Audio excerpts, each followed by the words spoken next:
Hello and welcome to Ula Tea Leaf Readings. My name is Lenor and tonight I'm going to be reading your tea leaves. This is a horoscope for Libra. If Libra is your solar, lunar, ascendant/rising sign, then this is a message for you. Okay, let's get started.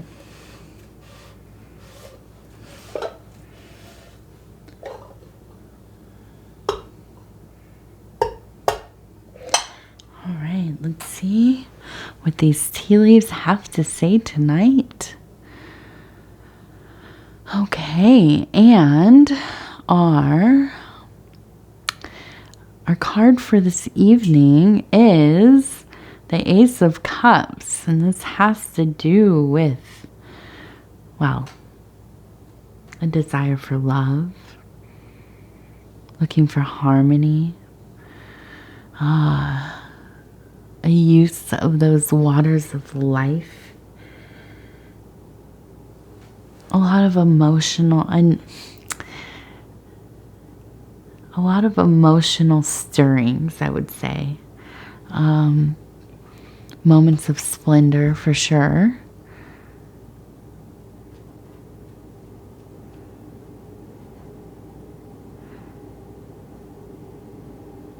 But I think, a shifting emotionality.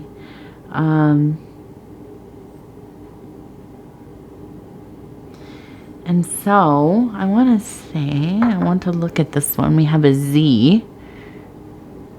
We have a little Z. So start out with a Z, and then we have also, it looks like a K and an O. So if those letters mean anything to you, Z, K, O. They are very prominent here.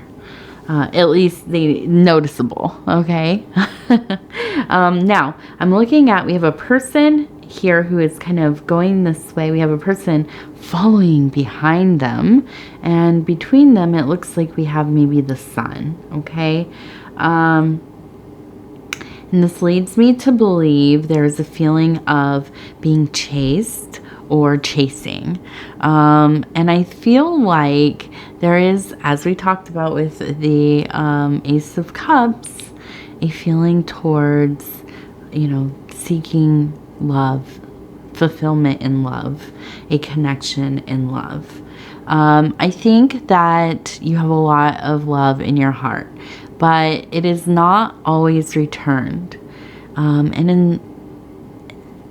And in some ways, I kind of think you have been in a cycle of unrequited love with various people. Now, sometimes I think it's you who is chasing, and then other times I think somebody else is chasing you, right? I feel like this is probably something that the first time happened when you were young, okay? And we all have gone through kind of a, of course, a situation. We love somebody, we had a crush on them, first love maybe. And when you're young, people don't really know how to navigate those emotional places, dating, connections, and can kind of sometimes be mean, right? And so I feel like, but I'll keep going with this, but I feel like this kind of shaped the chase for you a little bit. I feel like in a way it kind of set like a marker where this is kind of, there's almost kind of maybe it's familiar. There's an excitement in this kind of, are they going to accept me? Are they not going to?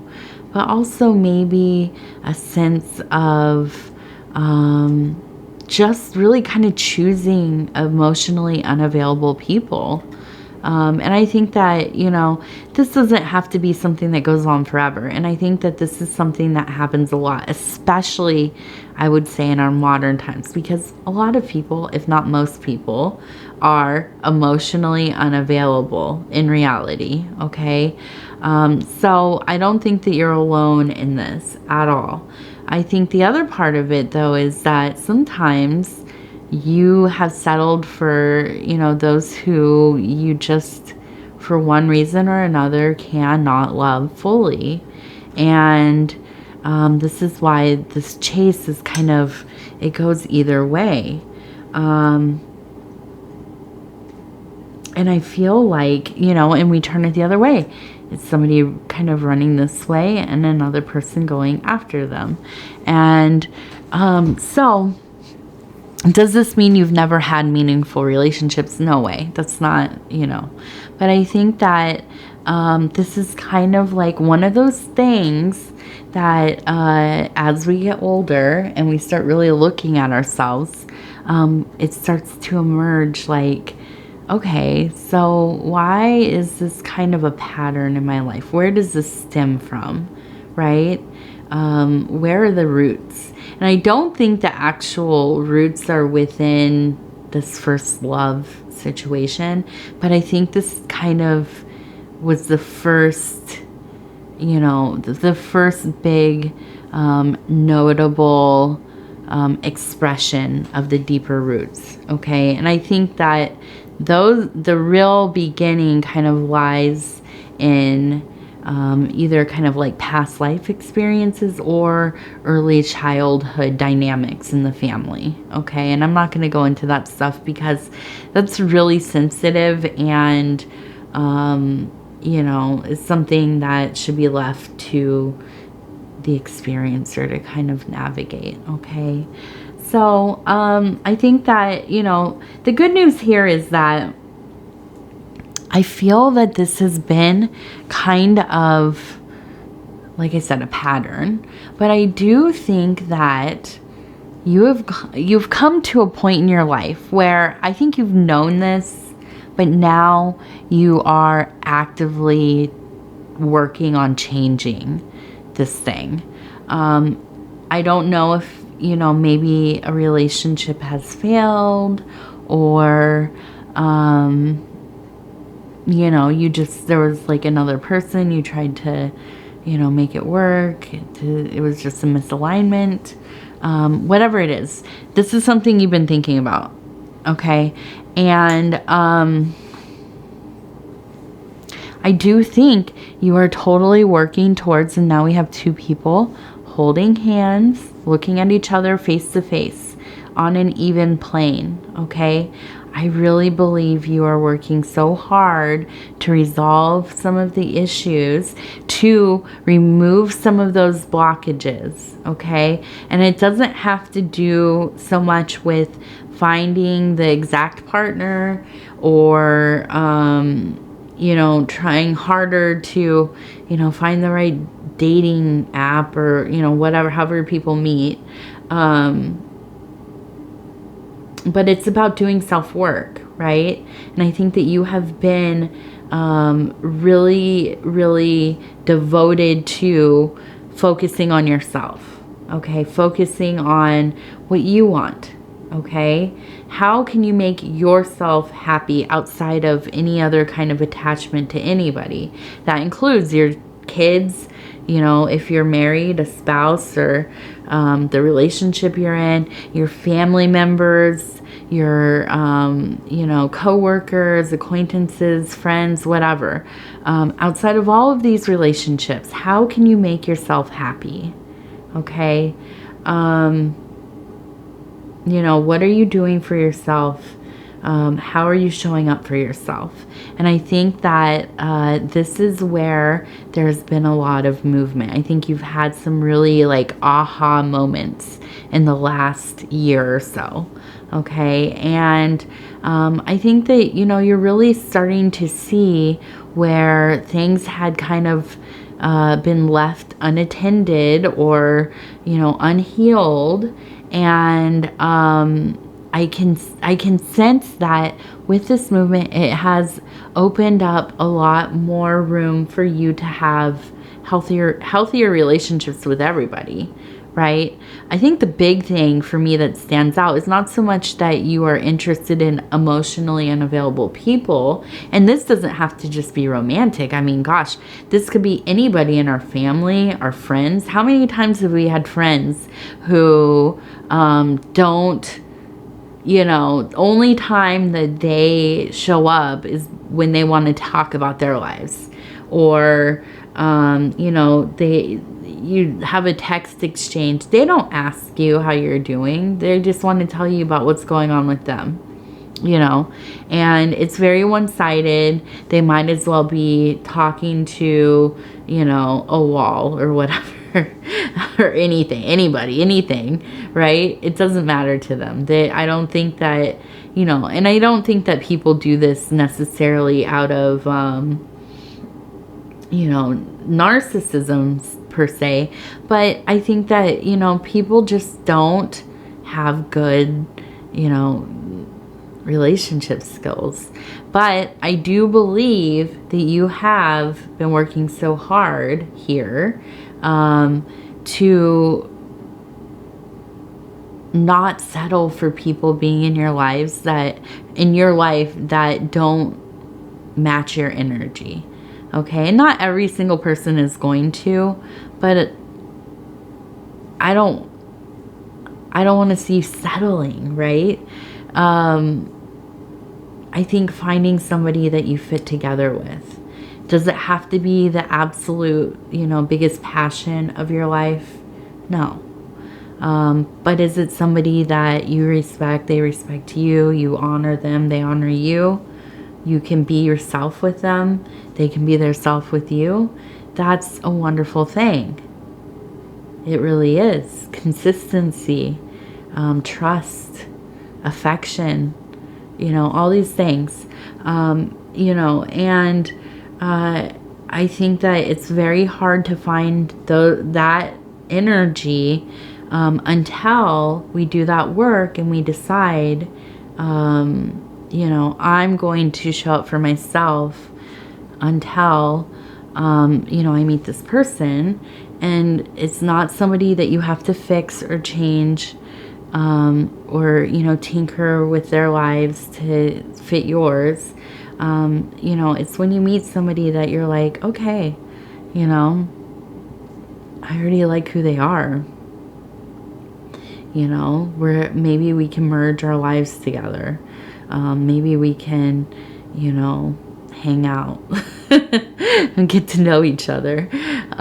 You know, and I think that that kind of ease is a wonderful thing. I mean, I feel like you just don't realize how amazing that is until it happens.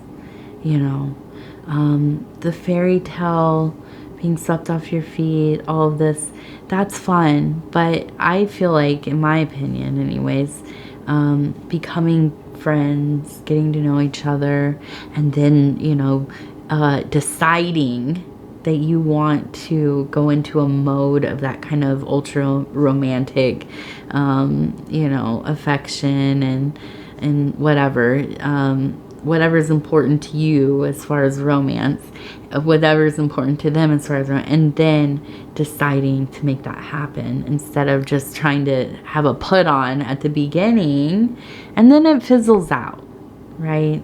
Because it's all performative. And so, you know, I think that through this self-work, you really are finding the things that you need. Maybe you won't go looking for somebody. Maybe you found somebody in yourself, you know. And again, that's a powerful, powerful position to be in. Nothing more powerful than somebody who is happy, you know, standing on their own. Definitely. Let's see. Again, we have two people together.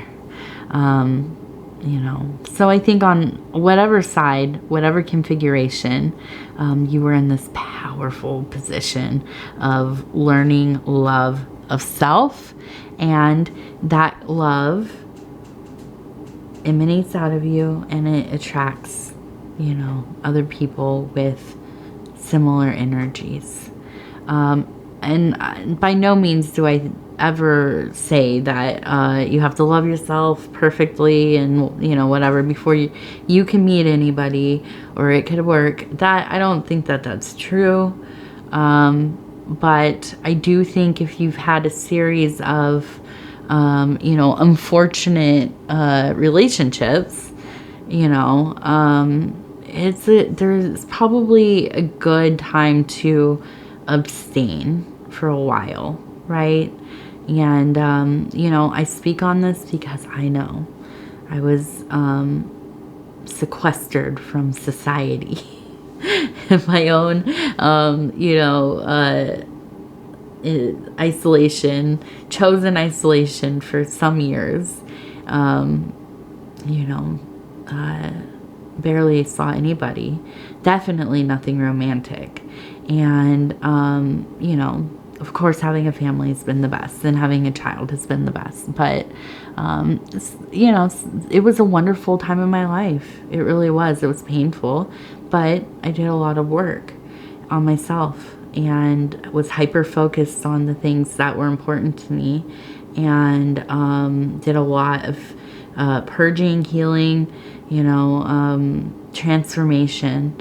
Because nobody was there to witness me. I was not putting on any kind of airs for anybody, right? And I was just myself. And that for a prolonged amount of time. And that was a most divine experience for myself. And so really, I couldn't recommend it enough for everybody, honestly. But you know, sometimes our lives just don't go that way. But I do think that if you do have that time, it does not have to be, you know, 3, 4, 5 years like myself. But, you know, even just 6 months, a year, you know, make the best of that time. Have fun. Enjoy exploring, you know, exploring the depths of the void. It is worth it. Okay, let's see. We also have a bird, and it is one of our beautiful cardinals with the long tails, and that means somebody you love is coming to visit you. Somebody who has passed, maybe a family member, and they, you know, they're with you. You know, sometimes they show up in every reading for a while, but I think that there's a real feeling of being held by this person, and being held in a place of esteem too. Somebody who really had really cared for you greatly. Okay. Next to it, let's separate this. Okay. Because that's a whole different, but we do have kind of a phallic symbol there. So I do think really a wealth of emotional creativity. Put these emotions, this change in your life, put it into something creative. Go and make something. I almost kind of see some pottery here. Maybe you should go get some like molding clay, or Play-Doh or something, whatever you might use. You know, go make something with your hands. You know, see what comes about. Do something that is sensory forward, tactile, you know, and put yourself into it. Lose yourself into that place of just creating. And it doesn't matter what it looks like, and nobody has to see it. You know, it's for you. But I do see that there is that, there is a lot of creative energy there. Okay, we also have, it looks like a family event. It seems like maybe there will be some kind of family gathering happening. We have an E here, so maybe somebody with an E name is at the center of this. And it seems like it seems happy. I mean, it looks like everybody is in a kind of jovial posture, okay? And then up here we have some kind of, it looks like an eagle, maybe, an eagle or a falcon. So a feeling of a lot of pride. This is in this emotional zone. So I feel like you're going into the situation with your family really with your head held up high. I feel like, you know, maybe in the past it's been almost like, and I think this because it seems like there's been an energy around relationships that just were not a good fit. And I feel like when we have those kind of relationships, we try to bring them around our family. Our family's like, I don't know about this person, or I don't know if they're right for you, or whatever. There's almost kind of like just, you know, an anxiety in having to do that more than once. And I think right now you're in such a powerful place and self-confident place that you're just able to enjoy your family. You're not worried about all that other stuff. You're just kind of in the mix. There's a lot of, you're feeling good about you know, your energy, your creativity, probably your abilities in work, creating resources. And it seems like everything is kind of really going well for you. Okay. And so I think that, you know, this is, although it maybe feels like, you know, kind of a hard time in your life, I feel like it's also, when you look back on it, you're gonna think like, this was maybe one of the better times in my life. I really was coming into a profound understanding of myself. And then I want to look at this one. It looks like a person in a bathtub. And so I think of kind of a ritual bath, or ritual cleansing, absolving yourself of some of your old shames, your guilt, okay, washing that away and letting it go. And I know that's not easy to do, but I do think, you know, it's important. So if you actually want to do that, you know, to have a ritual bath, I think that these are beautiful ceremonies that you can have done or do for self. You know, there are things, I know that in some rituals, when you get out of the bath, you take the towel that you dry off with, you kind of fold it up, you can burn it, you can bury it, you can, you know, toss it away, let go of like kind of the energies that came out of you.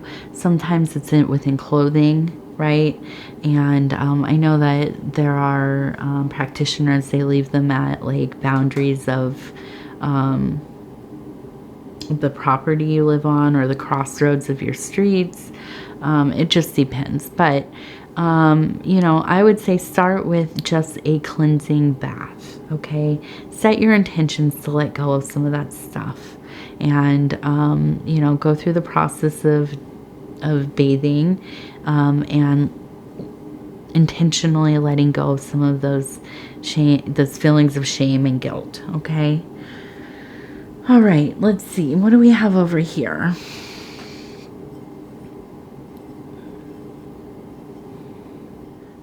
Okay. So I'm looking at this and I'm seeing that there is kind of, it looks like maybe a stressful event, but also very excited. And this might be something to do with this kind of meeting up with your family. And I think that maybe you are involved in some kind of planning, or just kind of getting things, you have some errands, tasks to be involved with. I think ultimately, though, it's going to end up being such a fantastic time. And I think that, you know, it's something to really look forward to. All right. Now we're going to go ahead and look at our water blessings affirmation cards. And I'm just going to go ahead and pull these up here. And we're going to kind of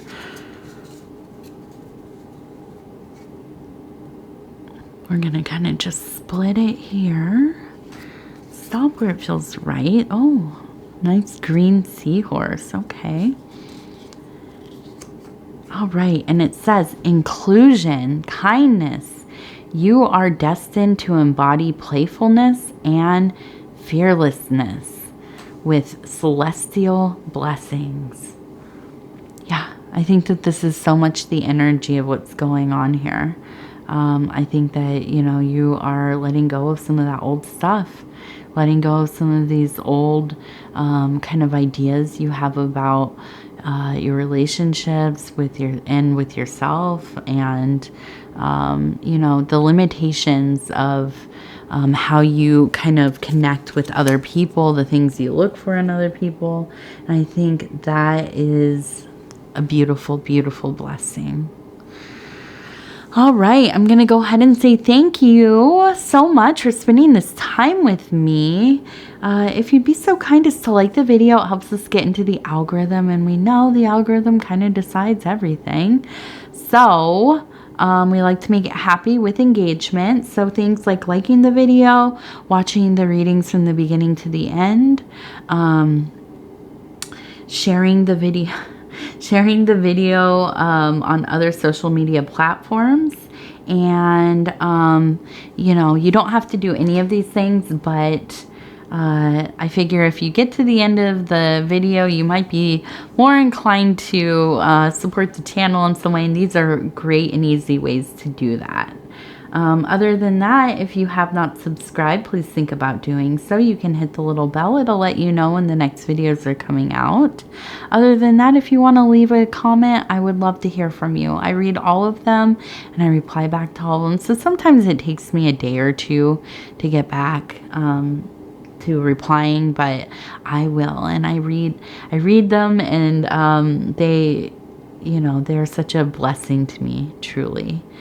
Okay, I want to say thank you, and we will talk again real soon.